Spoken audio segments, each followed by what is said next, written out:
Hello বন্ধুরা, তোমরা সবাই কেমন আছো? আমি তোমাদের বন্ধু আর্য, আর তোমরা দেখছো আর্যস আর্টল্যান্ড।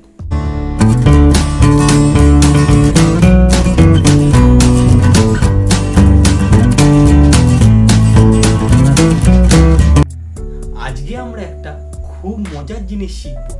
জিনিসটা কি বলো তো? চলো দেখে নিই। ছোট্ট বন্ধুরা, আজকে আমরা একটা মিষ্টি কাউবয় আঁকা শিখব, তাই ভিডিওটা স্কিপ না করে পুরো দেখো। তো চলো শুরু করা যাক।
আশা করি তোমাদের এই ভিডিওটা ভালো লেগেছে এবং তোমরা শিখতে পেরেছো। এরকম আরও নতুন নতুন আঁকা শিখতে হলে আমার চ্যানেলটিকে সাবস্ক্রাইব করো, লাইক করো, শেয়ার করো, আর পাশে থাকা বেল আইকনটিকে ক্লিক করো, যাতে নতুন নতুন ভিডিওর আপডেটগুলি সবার প্রথম তোমাদের কাছে পৌঁছে যায়।